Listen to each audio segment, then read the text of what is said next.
अस्सलाम वालेकुम फ्रेंड्स, मैं आपको वेलकम करता हूँ इंग्लिश 301 बिजनेस कम्युनिकेशन के लेक्चर नंबर 35 में। आज के लेक्चर का मेन टाइटल है रिज्यूमे एंड एप्लीकेशन लेटर। इस लेक्चर के अंदर जो हैंडआउट्स मैं यूज़ कर रहा हूँ हाईलाइटेड, वो फ्री ऑफ कॉस्ट आपको प्रोवाइड कर दिए जाएंगे। उसके लिए चैनल को सब्सक्राइब कर लें। आज के लेक्चर में जो टॉपिक हम कवर करने वाले हैं उसमें फर्स्ट पर है क्रोनोलॉजिकल रिज्यूमे, सेकंड है एप्लीकेशन लेटर्स, थर्ड पर है two types of job letter और फोर्थ पे है मोटिवेशन फॉर एक्शन। आइए अपने लेक्चर को स्टार्ट करते हैं, तो अपने हैंडआउट्स की जानिब मूव करते हैं। क्रोनोलॉजिकल रिज्यूमे हम पिछले दो लेक्चर में डिटेल के साथ डिस्कस कर चुके हैं। यहाँ पे फॉर्मेट दिया, सबसे पहले आपका नाम आएगा, एड्रेस एंड कॉन्टैक्ट नंबर आएगा, ऑब्जेक्टिव आ जाएगा, एक्सपीरियंस आ जाएगा।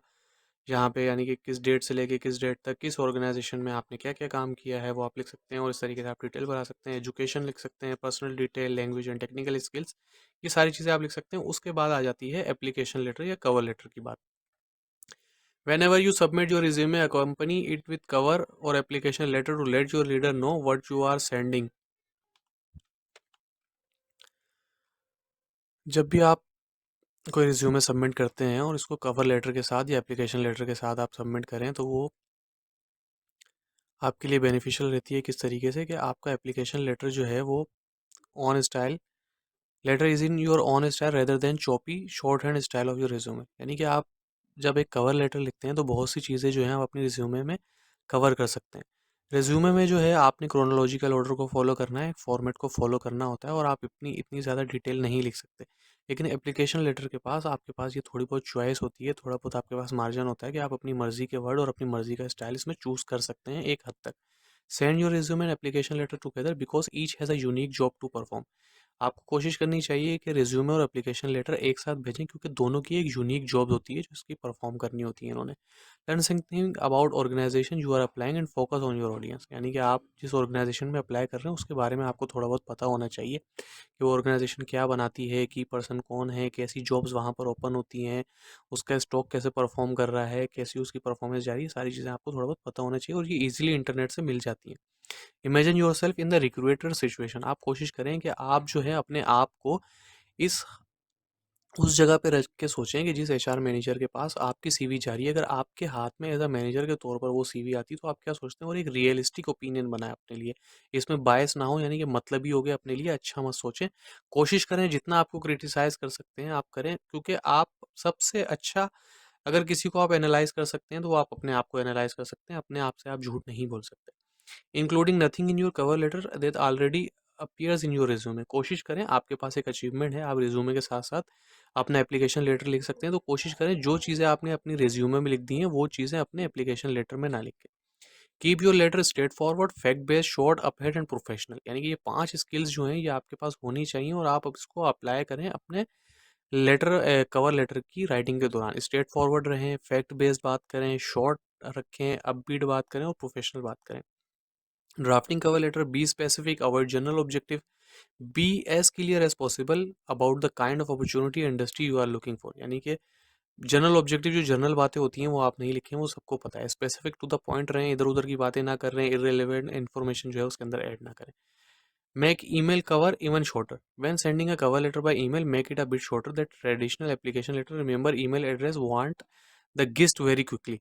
M for the high quality, careful, check your spelling, mechanic and grammar. यानी कोशिश करें आप अपना कवर लेटर जो है सीवी और कवर लेटर छोटा सा लिखें, क्योंकि बाज़ औक़ात ऐसा होता है या ज़्यादातर ऐसा होता है, अगर आपकी ईमेल जो है, ईमेल आपके पास कोई चीज़ है, एक फाइल आपने सीवी खोल के देखी और आप इंटरेस्टेड नहीं है, तो आप कवर लेटर नहीं खोलते। या हो सकता है पहले कवर लेटर खोल लें और उसमें उसको इतना इंटरेस्टिंग नहीं लगा, तो वो बहुत ज़्यादा बड़ा हुआ, वो बोर हो गए, तो वो आपकी ईमेल रिज्यूमे भी खोल के नहीं देखेंगे। तो कोशिश करें टू द पॉइंट, स्पेसिफिक, ये सारी चीज़ें जो हैं तीनों क्वालिटीज़ इनको फॉलो करने की कोशिश करें। दो टाइप के जॉब लेटर होते हैं। Solicited application letter is in response to an announce job opening, you will usually know about qualification the organization is seeking. Solicited letter ये होता है कि जिसमें आपको इनवाइट किया जाए और आप एप्लीकेशन लेटर उस पर लिख रहे हो। यानी कि आपके पास एक जॉब, ऐसा नहीं कि आपके पास इनविटेशन आया, आपने देखा एक जॉब ओपनिंग है और आपने अप्लाई कर दिया। बाज़ औक़ात कैसा अनसोलिसाइटेड लेटर कौन से होते हैं, आपने एक कंपनी में आप जॉब करना चाहते हैं, आपने उस कंपनी की वेबसाइट पे गए और वहाँ पे कैरियर्स का ऑप्शन होता है, वहाँ पे जाके आपने सीवी दे दी। हालांकि आप देख रहे हैं कोई जॉब ओपन नहीं है, फिर भी ऑर्गेनाइजेशन क्या करती है, अपनी वेबसाइट पे एक अप्लाई जॉब का या सेंड योर सीवी का ऑप्शन रखती हैं, ताकि उनके अकाउंट बैंक के अंदर या उनकी सीवी के अंदर, सीवी के जो स्टोरेज अमाउंट है वो बढ़ता रहे, उनके पास लोगों की इन्फॉर्मेशन आती रहे, ताकि जब वो कोई जॉब ओपन करें या ऐसे हालात आए जिसमें एम्प्लॉयर्स को ढूंढना बहुत ज़्यादा मुश्किल हो रहा है, आपको अर्जेंट पोजीशन पे कोई बंदा चाहिए हो, तो आप उसमें से देखकर आप जो है सीवीज जो आपके पास पड़ी हुई है पेंडिंग, उनको देखें और उनसे आप अप्लाई कर लें। तो वो जो जॉब ओपनिंग नहीं है और आपने खुद से वेबसाइट पे जाके इंटरेस्ट जाहिर किया और अपनी सीवी भेजी, तो ये अनसोलिसाइटेड लेटर कहलाते हैं। In a solicited letter you need no special attention getter because you have been invited to apply। यानी कि solicited letter के अंदर आपको कोई स्पेशल अटेंशन नहीं चाहिए, जॉब ओपनिंग हुई हुई है, उस पर रिक्वायरमेंट डिस्क्राइब्ड है, क्या बंदा चाहिए, किस पोजीशन के लिए चाहिए, वो सब आपको पता है, आप सिंपली अप्लाई कर सकते हैं। In an unsolicited letter you need to start by capturing the reader interest and attention interest. यानी कि अनसोलिसिटेड लेटर जो उसके अंदर आपने स्पेशल इंटरेस्ट देना है, कोशिश करनी है कि रीडर की अटेंशन और इंटरेस्ट को आप ग्रैब कर सकें।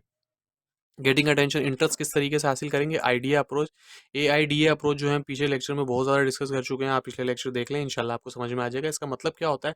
A for attention, I for inter, D for desire, A for action, ये सारी चारों चीज़ें ग्रेस्प करने की आप कोशिश करते हैं। इनकी अलग अलग करेक्टरिस्टिक्स हैं, इनकी डिटेल पिछले लेक्चर में कवर कर चुके हैं हम। आप अपने हैंड आउट पर जाएँ, Ctrl+F करें, AIDA लिखें और जहाँ पे आपको इसकी डिटेल मिल जाए उसको पढ़ के दोबारा आप याद कर लें, एंड देन आप आगे कंटिन्यू करते हैं इस लेक्चर को। An unsolicited confident opening, the opening of an application letter capture attention, give the reason you are writing and state which job you are applying for।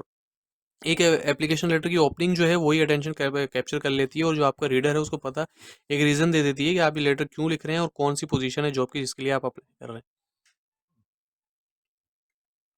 ये एक दिया हुआ है, आप इसको पढ़ लीजिएगा ताकि आपकी अंडरस्टैंडिंग यहाँ से क्लियर हो जाए। Building interest and increasing desire, the middle section of your application letter represent your strongest selling point. यानी कि जो अब आप मिडिल जो है आपका लेटर, अब मिडिल का मतलब ये नहीं है कि पूरा पैराग्राफ, 3 पैराग्राफ का आप लंबा सा लिख रहे हैं तो बीच वाला पैराग्राफ है जो लिमिट है, नहीं, आपने बता दिया कि भाई ये मेरा लेटर है, इस जॉब के लिए अप्लाई कर रहा हूँ, एंड देन उसके बाद जो सेक्शन है ये मिडिल सेक्शन है, इसके अंदर सारी चीज़ें जो है वो इंपॉर्टेंटली आप लिखेंगे। The middle section of an application letter does the following. Middle section क्या करता है, summarise your relevant qualification, emphasise your accomplishment, suggest desirable personal quality, justify salary requirement, refer to your resume, show how your strongest skill will benefit the organisation. आप middle section में ये लिखते हैं कि आपकी जो स्किल्स हैं उससे ऑर्गेनाइजेशन को क्या फायदा हो सकता है।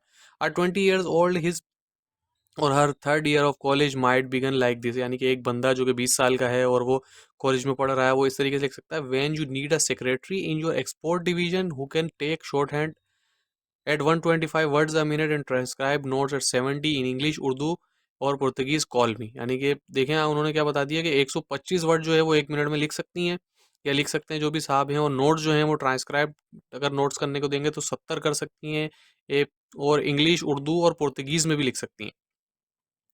Solicited application letter कैसे होता है, identify the publication in which the ad ran, then describe what you have to offer। in the April issue of Travel Leisures your ad for a course line social director caught my eye। यानी कि आप जो है वो reference देंगे कि travel and laser का जो लेटर था उसमें मैंने जो है वो आपकी जॉब देखी है, क्रूज लाइन सोशल डायरेक्टर आपको चाहिए, उसमें मेरा इंटरेस्ट ग्रैब किया और मेरा 8 साल का इसके अंदर एक्सपीरियंस है, इसलिए मैं आपकी इंडस्ट्री में अप्लाई कर रहा हूँ। पुअर आई कंप्लीटेड 3 कि देखिए आप लिखने का जो तरीका है उसमें पुअर क्या है और इम्प्रूव क्या है, यानी कि ये चीज़ किस तरीके से, ये जो लिखा हुआ है ये पुअरली लिखा हुआ है और ये इम्प्रूव लिखा हुआ है, ये हम इसको वन बाय वन रीड करते हैं ताकि हमारी और क्लियर अंडरस्टैंडिंग हो जाए। आई completed 3 colleges course in business communication, earning an A in each course and have worked for the past year at Imperial Constructions। यानी कि मैंने जो है वो 3 कॉलेज कोर्स जो है बिजनेस कम्युनिकेशन के कंप्लीट किए हैं और हर कोर्स में मेरा A ग्रेड आया है, और मैं पास्ट ईयर जो है इंपेरिकल कंस्ट्रक्शन के साथ काम कर चुका हूँ। इंप्रूव किया, using the skill gain from 3 semesters of college training in business communication I developed a collection system for imperial construction that reduce its 2001 bed dev loses by 3.5% or 90,000 over those of 2000। Instead of using time bomb terminology, the new system collection letter offered discount incentive for speedy payment। आप देखें कितना अच्छा लिखा हुआ है कि भाई skills जो हैं वो गेंड हुई हैं सेमेस्टर कॉलेज ट्रेनिंग की बिजनेस में, मैं कलेक्शन सिस्टम बनाया है इंपेरियल कंस्ट्रक्शन। यहाँ सिर्फ बता दिया कि मैंने काम किया, अब यहाँ पे बता दिया क्या काम किया, उससे क्या फ़ायदा हुआ। मोटिवेटिंग एक्शन क्या हो सकते हैं, the final paragraph of your application letter has 2 important function. यानी कि मिडिल सेक्शन हमने ओपनिंग सेक्शन पढ़ लिया, मिडिल सेक्शन पढ़ लिया, फाइनल सेक्शन में मोटिवेशन सेक्शन क्या हो सकता है, to ask the reader for a specific action. यानी कि आप एंड में लिख सकते हैं कि काइंडली मुझे ईमेल करें या कांटेक्ट करें या इंटरव्यू की कॉल दे दें या डेमो पे बुला लें या आप मुझे एक चांस दे दें, इस तरीके की चीज़ें आप लिख सकते हैं। To make a reply easy in almost all cases the action you are requested is an interview, don't demand it however, try to sound natural. ऐसा नहीं है कि आप पैरों में गिर जाएँ और माँगना शुरू कर दें, नहीं, एक लाइटर टोन के ऊपर आप बात कर सकते हैं। जैसे आपने बहुत अच्छी रिज़्यूमे बनाई, आप बोल सकते हैं, I am continuously and ईगरली seeking for job opportunities. यानी कि आपके एम्प्लॉयर को वो फीलिंग जानी चाहिए कि ये बंदा बहुत ज़्यादा जॉब्स ढूँढ रहा है, तो उसको ये फीलिंग चली गई कि हाँ यार, ये बंदा बहुत अच्छा है, क्योंकि आपकी रिज़्यूमे से और आपके एप्लीकेशन लेटर से जो है वो बहुत ज़्यादा इंस्पायर हो गया है। अब वो एंड में आप ये लाइन लिख रहे हैं कि मैं continuously seeking for job to improve my career, improve my salary और ये सारी चीज़ें। तो अब वो क्या होगा कि वो उसके ज़हन में ये बात जाएगी, यार ये बंदा कंटिन्यूअसली जॉब ढूँढ रहा है, हो सकता है कोई और इनको अपने पास बुला ले, क्योंकि जो एचआर के लोग होते हैं वो इस चीज़ से गुजर रहे होते हैं कि वो किसी कैंडिडेट को बुलाना चाहते हैं और कैंडिडेट का कॉल करते हैं तो वो बोलता है भाई मेरी तो जॉब लग गई, मैं यहाँ काम कर रहा हूँ। तो एक डिजायर्ड एक्शन हो जाएगा कि वो जल्द से जल्द आपको कांटेक्ट करने की कोशिश करेगा। Adapting style and approach to culture, the idea AIDA यानी कि अटेंशन, इंटरेस्ट, ये जो ऊपर हम पढ़ चुके हैं वही AIDA अप्रोच है। For job seeker in every culture, if you are applying for a job abroad और want to work with a subsidiary of an organization based in other country, you may want to adjust your tone. यानी कि ये approach जो है ये भी हर जगह नहीं अप्लाई होती है। अगर आप वहाँ की जो वहाँ की रेज्यूमे के पैटर्न आप डाउनलोड करके देख सकते हैं कि उसमें किस तरीके की टोन वगैरह यूज़ होती है, तो उसके अकॉर्डिंगली आप अपने लेटर को बना सकते हैं। Guideline for writing application letter, guideline क्या हो सकती है? One, the letter by capturing the reader attention in business like way. Main motive आपका जो होना चाहिए रिज्यूमे में भी और एप्लीकेशन लेटर के में, कि रीडर का जो अटेंशन है वो आपने ग्रैब करनी है। State that you are applying for a job, identify the position of the type of the work you C.